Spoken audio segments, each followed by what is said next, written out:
Et bonjour à tous, bienvenue dans cette nouvelle vidéo. Alors aujourd'hui, ça va être une vidéo ciblée sur les énergies de la pleine lune. J'ai fait un petit message un petit peu rapide ces derniers jours qui a été diffusé sur YouTube mais aussi sur Insta. Mais j'ai eu l'information qu'il fallait que j'en fasse une beaucoup plus ciblée, plus longue donc. Et voilà, donc je vous propose une guidance en trois étapes, entre guillemets, avec les énergies qui sont présentes aujourd'hui et qui vont être particulièrement travaillées au moment de la pleine lune. Les énergies qui vont être accompagnées pour tout ce qui touche au karma, tout ce qui se clôture sur un plan karmique, avec cette étape de pleine lune là qui arrive. Donc qu'est-ce qu'on clôture et qu'est-ce qui s'ouvre sur le plan karmique, ok? Donc voilà, alors je vous mettrai en descriptif chaque étape, hein, comme ça vous pourrez retrouver si vous voulez aller plutôt sur ce qui se clôture ou ce qui s'ouvre, si vous avez besoin de reconsulter la vidéo plus tard, pas de souci, je vous mets tout ce qu'il faut en barre d'infos ainsi que, je le redis, le lien vers ma page web si vous souhaitez prendre contact avec moi, enfin plus d'informations sur qui je suis et ce que je propose. Et voilà, déposer un don éventuellement pour la chaîne. Donc les énergies du moment, elles sont propices. En tout cas, elles sont vraiment ciblées sur ce qui est union. Union des âmes, union des cœurs, j'entends union de flammes jumelles, union à soi. En fait, il y a vraiment cette notion ici qui est très forte de par yin, par yang, de l'union des deux. Donc d'alchimiser le Tao, que ce soit en soi ou au sein d'un couple, dans l'espace relationnel. Ça, c'est quelque chose qui va vraiment être au travail. Particulièrement là sur hier, aujourd'hui, demain. Vraiment au moment du passage de cette lune. On a l'amour et on a si tu me veux, je te veux. Alors là, l'ego pourrait être tiraillé. Mais étonnamment, même si l'ego peut être conduit à être tiraillé, on a quand même cette notion d'amour qui prédomine, qui perdure, qui domine en fait le dialogue intérieur, j'entends. Ok.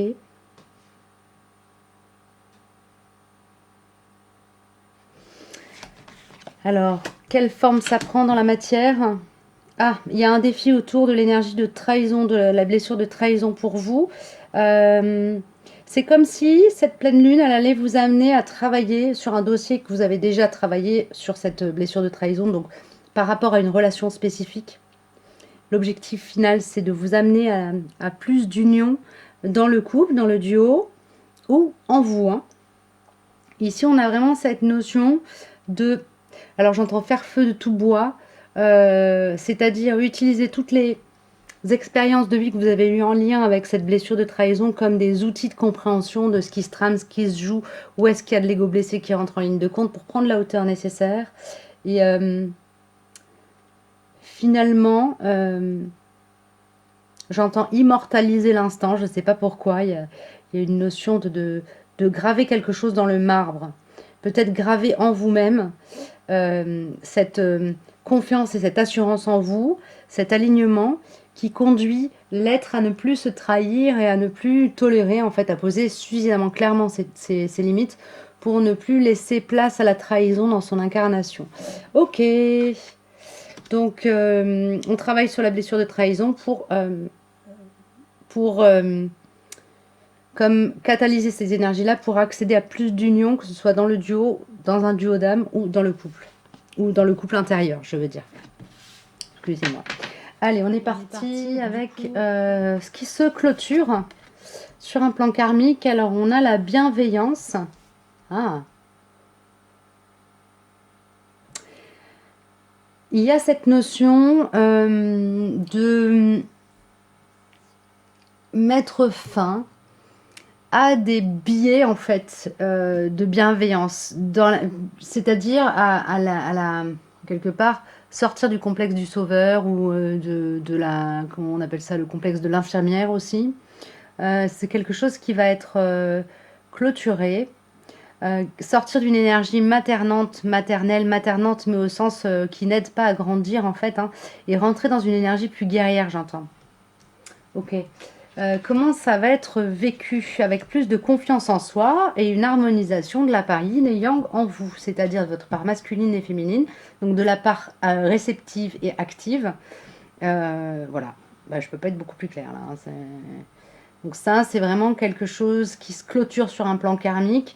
On a vraiment ce travail sur le retour à la confiance en soi, ce travail sur l'équilibrage yin-yang à l'intérieur de soi, qui est terminé, clôturé, c'est réglé, quoi. C'est réglé. Et quelle forme ça va prendre dans la matière? Eh ben, on a le soleil quand même, hein, qui est juste une des plus belles cartes du tarot. Et on a le 5 de bâton, donc rentrer dans un combat avec, entre guillemets, la fleur au fusil, toute l'énergie qu'il faut pour conduire, hein, les combats à mener, entre guillemets. Ça peut ne pas être des combats non plus, hein. Enfin, ça peut être simplement conduire des projets à terme, etc. Mais avoir l'énergie qu'il faut, l'énergie conquérante qu'il faut. Et le 5 de bâton me parle comme de se jeter dans la mêlée, mais avec joie, gaieté, envie. Hein. Ici, on a le chakra du plexus solaire qui est très actif. Donc ça, c'est juste génial. C'est juste génial. Juste, attendez, j'ai envie de dire, si l'envie vous en prend d'agir de manière impulsive pendant les quelques jours qui vont suivre la pleine lune, je vous invite à regarder un petit peu ce que les astrologues en disent, parce qu'apparemment il y a beaucoup de carrés, beaucoup de... Voilà, je suis pas astrologue, moi je capte les énergies. En général, ça tombe plus ou moins raccord avec ce qui sort en astro. Mais ce qui sort en astro, justement, c'est qu'il y a pas mal de tensions, avec pas mal de signes, avec la possibilité d'agir de manière impulsive. Donc peut-être que c'est pas le moment de prendre acte de ce que je suis en train de vous dire et de foncer à corps perdu dans un combat qui ne serait peut-être pas tout à fait aligné. Hein. Mais en tout cas, à la fin de cette pleine lune, c'est-à-dire dans les 15 jours qui vont suivre, il va y avoir tout un travail comme ça de décantation sur le plan énergétique. Et au moment de la nouvelle lune, vous serez dans cette énergie de conquérant et d'ambassadeur de vous-même. J'entends, c'est joli ça. Merci les chouchous, c'est magnifique. Est-ce que je prends des cartes pour conclure, enfin pour approfondir un petit peu, oui, avec l'oracle du tambour. Avec l'oracle du tambour. Hop là. On est parti. Qu'est-ce que vous voulez bien me donner comme précision sur ce qui se clôture sur un plan karmique grâce à cette pleine lune qui décape? Père ciel. Ah, il y a quelque chose qui est de l'ordre de la distorsion du rapport à la spiritualité qui est en train de prendre fin ici. Et c'est une énergie descendante. C'est-à-dire que ce ne sera pas un appel. L'origine de ces prises de conscience ou de ces changements d'état d'être, de ces changements d'état de conscience, de ce changement de rapport à la spiritualité, sera infusé du haut vers le bas et pas du bas vers le haut. Ça viendra d'ailleurs vers vous. C'est pas une intention que vous avez posée qui se verra aboutir à travers ça. C'est vraiment quelque chose qui est de l'ordre de la puissance cosmique qui vient se manifester, et en l'occurrence à travers vous, à travers votre état de conscience. Et voilà, donc peut-être qu'il y aura des ouvertures du cœur aussi qui seront plus grandes. Peut-être que vous verrez des personnes se transformer aussi dans leur état de conscience et dans leur perception et dans leur propre spiritualité autour de vous. Ça, c'est des choses qui peuvent tout à fait être vues et perçues. Voilà, donc pour ce qui se clôture, on va partir sur ce qui s'ouvre. Qu'est-ce qui s'ouvre à nous? Qu'est-ce qui s'ouvre? Hop. Qu'est-ce qui s'ouvre sur un plan karmique? La persévérance, le pouvoir, l'envie, l'énergie de continuer à avancer sur un chemin qui touche... Ah, magnifique. On est sur... Alors, c'est rigolo parce que là, du coup, je suis partie dans les chakras avec mon oracle, sur la manière dont c'est vécu. Mais on me parle aussi, avec cette carte-là, du chakra coronal, hein, avec la couleur améthyste. Ici, moi, ça me parle du coronal. Ici, il y a quelque chose qui est de l'ordre de la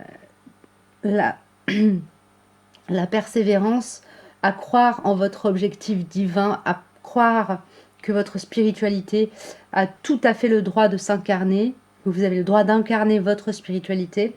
La manière dont ce sera vécu, c'est beaucoup plus de confiance en la terre et peut-être de l'abondance matérielle, c'est-à-dire un certain confort de vie, en tout cas une sécurité matérielle. Et au niveau du chakra solaire, potentiellement un vrai boost. Ça découle un peu de l'équilibrage yin-yang en vous, de l'union intérieure, de l'union du couple à l'intérieur de vous, mais aussi si vous êtes dans un duo d'âme de l'union de votre couple dans le cadre du lien d'âme dans lequel vous seriez.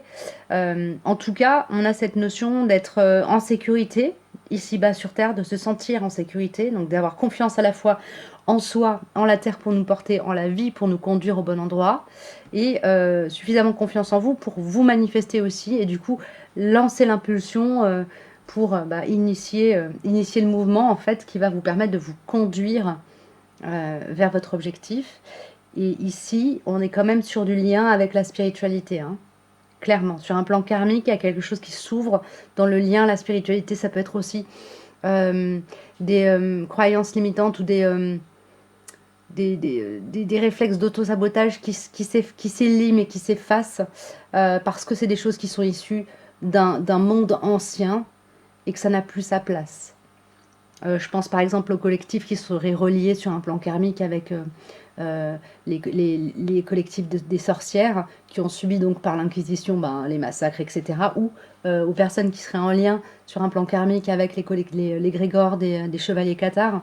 Voilà, il peut y avoir des dossiers karmiques qui se clôturent et du coup une ouverture qui redevient possible. Et surtout une expression de la spiritualité qui était comme entravée, interdite à l'intérieur de soi et qui devient possible, qui s'ouvre. Magnifique.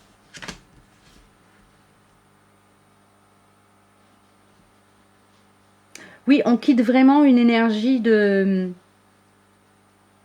d'auto-sabotage ici, d'auto-flagellation, j'entends carrément. Voilà. On arrête de s'auto-flageller et on se met à comment dire, arborer fièrement. Ici, c'est une grenade, je crois, hein, mais ça me fait penser à la glande pinéale, donc notre spiritualité. Ici, on la porte comme la terre porte la vie, comme la mer porte la vie en elle aussi, au même titre.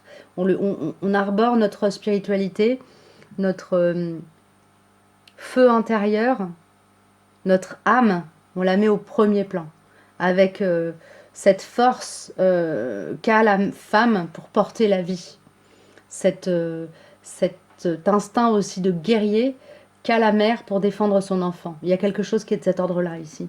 On sort vraiment d'une phase où on est victime et où on s'autoflagelle, on est peut-être victime de soi-même aussi, et on rentre dans une phase où vraiment on porte l'élan de vie avec assurance, fierté, et on lui fait honneur, quoi. Et en faisant honneur à la vie, on s'honore soi-même. C'est joli. Et du coup, qu'est-ce que je prends comme carte complémentaire?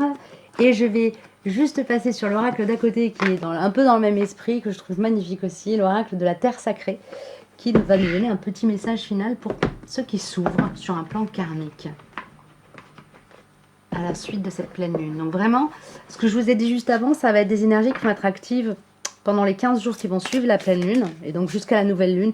Et là, on est peut-être plus sur des énergies en lien avec la nouvelle lune qui va suivre cette pleine lune assez puissante. Et on a le magnétisme ici. J'entends magnétisme terrestre, magnétisme céleste. Il y a comme un alignement cosmo-tellurique de l'être qui... c'est ça en fait, hein. Comment la femme est reliée à la Terre par la vie qu'elle porte et comment elle manifeste sa spiritualité avec l'assurance qu'elle a, avec cet ancrage qu'elle a à la vie, à la Terre. Voilà, ok. On a l'énergie du phénix aussi ici qui se manifeste. Il y a quelque chose qui est de l'ordre de la renaissance du guérisseur ou de la renaissance de l'être spirituel incarné, qui a des choses à faire aussi sur des plans un peu plus subtils dans ce monde, dans cette incarnation-ci. Il y a quelque chose de cet ordre-là ici, j'espère que ça vous parle. Et j'en ai fini.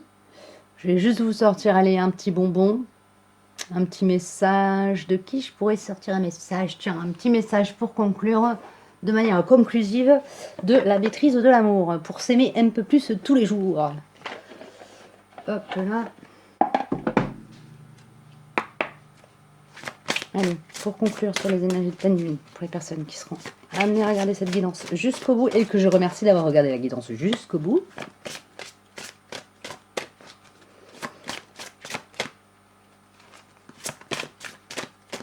Merci les chouchous. Alors, nous avons la carte. L'amour est empreint de compassion et de respect. Ça me parle encore du couple sacré, des duos bien équilibrés dans la part yin et yang qui vient s'exprimer dedans. L'amour est empreint de compassion et de respect, mais jamais il n'est désolé pour personne. Donc là, on dit au revoir à la bienveillance mal placée. Hein. Si quelqu'un échoue, la compassion vous aide à dire « relève-toi, tu peux y arriver ». La compassion découle du respect.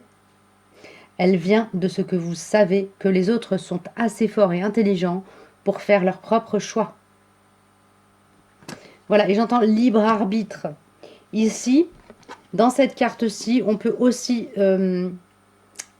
sentir la grenade qui est là, que j'ai sentie comme la glande pinéale, comme étant la possibilité de saisir son libre arbitre et de l'utiliser pour manifester ce qui nous semble, aligné à nous à l'instant T, en tout cas ce qui l'est, hein, dans le meilleur des cas, et pas que ce qui nous semble. Voilà, je vous dis à très bientôt en espérant que cette guidance vous aura parlé et apporté quelques clés sur le chemin. Voilà, je vous dis à très bientôt. Prenez bien soin de vous.